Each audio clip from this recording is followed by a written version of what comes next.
A Copa tem, né, esses jogos, digamos assim, com imponderáveis, como o PSG, o campeão. De Copa. Acontece não só nessa Copa agora de clubes, mas tem Copa do Mundo, tem Libertadores, o mata-mata, né, em si. E o Botafogo soube aproveitar muito bem essa questão, né, Raí? E até sobre o que o Piperno estava falando, né? Muita gente fala assim, quando tem aquele outro Mundial, né, que agora virou Intercontinental, muita gente fala assim, é um jogo só, a questão psicológica, a pressão de ter que vencer por obrigação, se perder vexame, aquela coisa toda, acaba virando um problema a mais. E agora, nessa Copa, você enfrenta adversários até melhores, porém você tem aquela margem de erro, porque são 3 jogos na primeira fase. Você considera que isso acaba diminuindo a pressão e o time que é inferior consegue, digamos assim, desempenhar um melhor futebol ou jogar um pouco mais livre, sem essa pressão de ser apenas um jogo eliminatório? De fato você tem mais margem de manobra, né? Se tropeçar ali num jogo contra um time mais forte, você tem outros 2 para se recuperar, muitas vezes contra equipes mais frágeis. Não era muito o caso do Botafogo, né? Porque o Botafogo caiu num grupo com 2 times muito fortes, né? Ele acabou dando azar no sorteio, outros tiveram confrontos mais acessíveis, mas de fato é um elemento, né? É um campeonato novo, a gente também vai conhecer muito dessa fórmula de disputa nessa primeira edição, nas próximas a gente vai entender um pouco mais vários aspectos, né? Comportamento de um, do outro, como um ou outro encara essa competição, e até mesmo dentro dos europeus você tem abordagens diferentes, né, nessa Copa do Mundo de Clubes.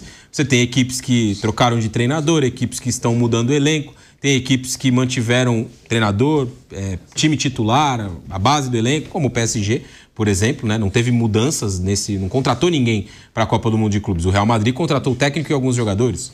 O City, depois de uma temporada péssima, contratou alguns jogadores. Então, cada um vai encarando de uma forma, né?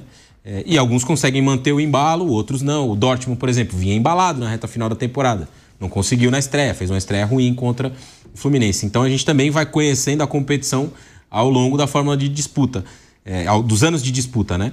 Mas é óbvio que você, com 3 jogos, ganha uma margem maior para uma recuperação dentro de um cenário de talvez tropeçar contra um time grande na estreia, de não ir bem contra o europeu, você tem mais jogos para tentar a classificação. Mas eu acho que o legal, como sempre, né, Gui?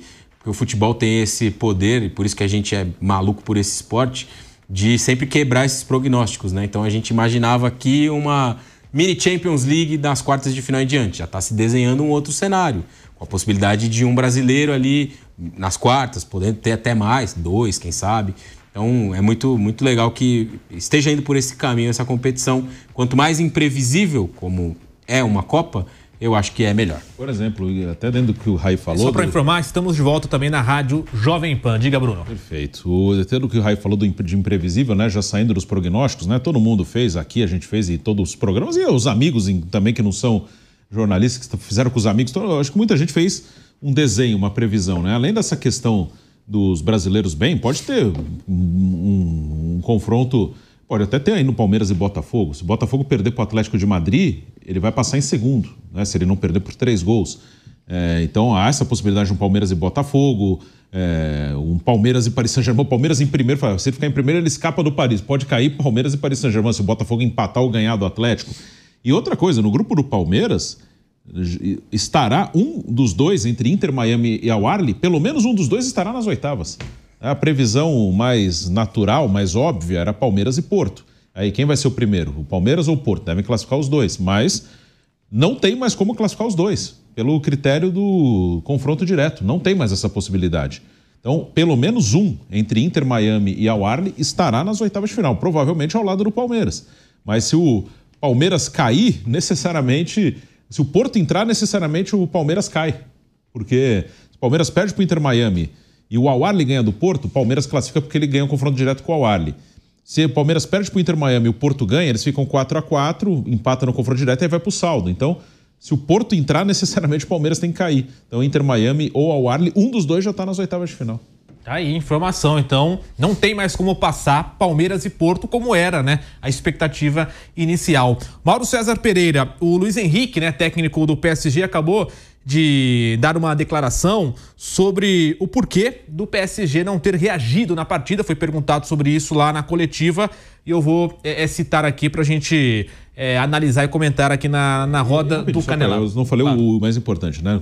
Por que não tem o Porto classificado? Se o Palmeiras ganha do Inter Miami, o Porto ganha do Al Ahly, ele perde no confronto direto com o Inter Miami. Né? Eu falei a possibilidade mais óbvia, eu não falei. O Porto não tem como classificar junto com o Palmeiras por causa Talvez seja o único europeu, né, Bruno, que fique fora. O Atlético de Madrid também tem chance, né, de ser eliminado. Sim. Mas dentro do que a gente viu nessa primeira rodada e as perspectivas, por exemplo, o Salzburg eu achei que não ia passar, mas ganhou o primeiro jogo, ganhou do Pachuca.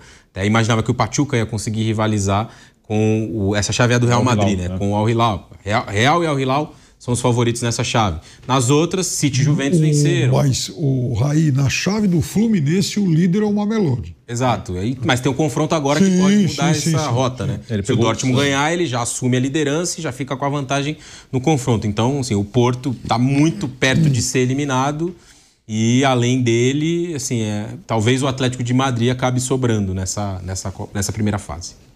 Vamos então agora falar do Luiz Henrique, técnico do PSG, que elogiou bastante o Botafogo. Foi perguntado sobre o porquê do PSG não ter reagido e ele elogiou a equipe carioca. Abre aspas. Botafogo hoje foi o time que melhor se defendeu contra nós na temporada, contando o campeonato francês e a Champions. Não ficaram só no bloco baixo. Tiveram oportunidades, fecha aspas, disse o Luiz Henrique, técnico do PSG. Mauro, quer falar, Raí? Não, eu queria só pegar um gancho muito rápido para falar desse aspecto estratégico do jogo. Só de um ponto, tem muita coisa legal e vai ter um material nas nossas redes sociais sobre isso amanhã de manhã. Mas um aspecto só rapidinho, né? O Botafogo jogou com Savarino e Arthur dos lados do campo. Mas não foi um Botafogo que ao longo, principalmente do primeiro tempo, tinha os dois lá enterrados no campo defensivo, ajudando a marcar o Vitinho e o Alex Telles, né? Os dois ali como, entre aspas, auxiliares de laterais. Não, eles muitas vezes marcavam mais adiantados, mais em cima, e quem fazia essa cobertura por um lado era o Marlon Freitas, por outro era o Gregor. Então isso também foi um traço da estratégia, né, do Renato Paiva, que, repito, foi uma estratégia assim, do plano à execução perfeita para o jogo de hoje. E nessa declaração, né, Mauro, o Luiz Henrique elogiando bastante o Botafogo e citando que foi, a declaração mais forte aqui, né, é que foi o melhor time que se defendeu contra o PSG na temporada, contando francês e Champions League, Mauro. Tá mutado, Mauro, pra gente. É um elogio importante, acho que justificável, né, porque foi o que vimos. O Botafogo ele não permitiu ao PSG chegar com perigo da maneira que você poderia imaginar que o PSG faria contra o Botafogo ou qualquer outra equipe.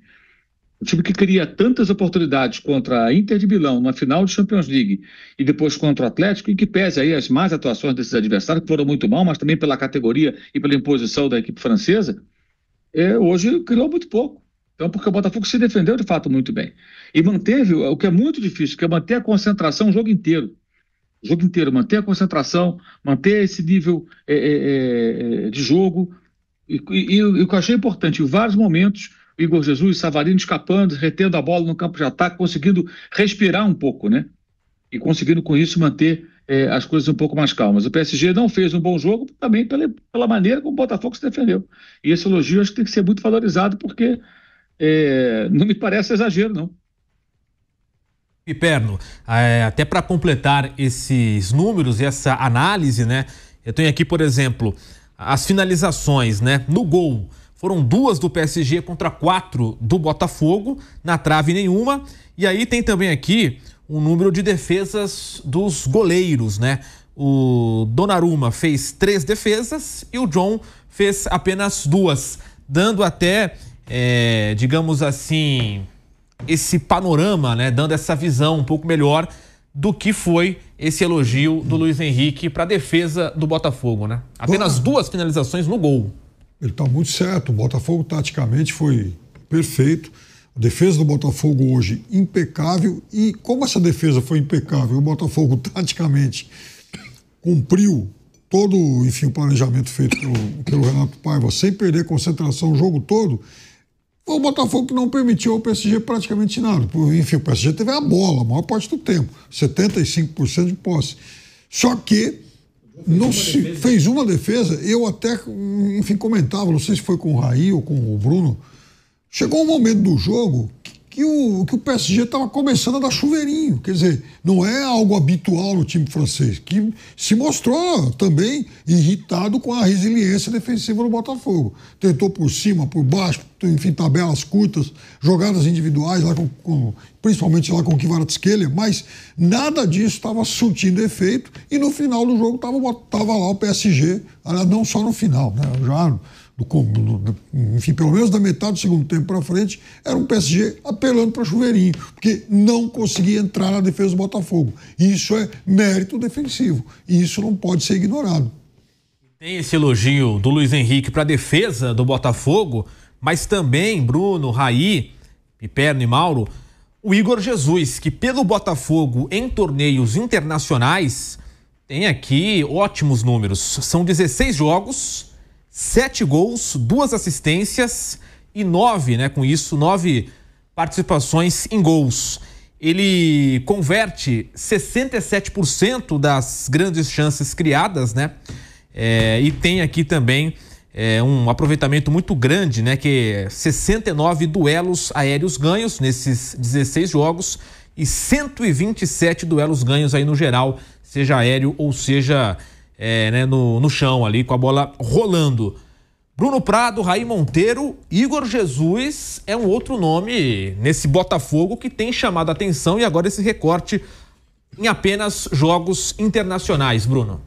O Igor Jesus é um cara que está se despedindo, né? Ele está vendido já para o Nottingham Forest, vai sair depois da Copa do Mundo de Clubes. Mas é um cara que, apesar de ter sido uma passagem até curta, né? Ele vai sair agora, ele vai ser uma passagem de mais ou menos um ano, que ele chegou no meio do ano passado. Veio lá dos Emirados Árabes. Mas é um cara que marcou seu nome na história do Botafogo. Já tinha uma participação importantíssima no título da Libertadores, que foi um título histórico do Botafogo. Também campeão brasileiro, não ganhava o brasileiro desde 1995, nunca ganhou a Libertadores, foi a primeira, né? Nunca havia vencido a Libertadores, título inédito. E agora é o autor do gol de uma grande vitória do Botafogo contra o Paris Saint-Germain, de uma vitória também histórica. Então o Igor Jesus é um cara que marca seu nome na história do Botafogo, é um bom centroavante técnico, um centroavante que sabe fazer o pivô, mas também sabe trabalhar fora da área, tem velocidade, não é um cara super rápido, mas tem velocidade, tem habilidade para um duelo mano a mano com um defensor. Eu gosto bastante do Igor Jesus. Teve oportunidade com o Dorival na seleção, ele fez 4 jogos seguidos como titular. Fez gol com o Dorival, fez gol contra o Chile, né? Um gol de empate naquele momento, o Chile estava vencendo o jogo. E acho que é um cara que ele está num radar de seleção. Não é um cara que obrigatoriamente vai estar convocado, mas ele está com certeza numa lista ali de 35, 40 nomes. Ele está ali. Posição que está aberta, né? O Richarlison não foi bem nos jogos. Matheus Cunha tem uma característica diferente. O Matheus foi bem. O Matheus acho que é um cara que vai seguir. Mas acho que ele está no radar. O Ancelotti foi ver o jogo contra a Universidade de Chile, que valia a vaga para o Botafogo na Libertadores. Se o Botafogo não vencesse aquele jogo, seria eliminado da Libertadores. E ele fez uma grande partida aquele dia também.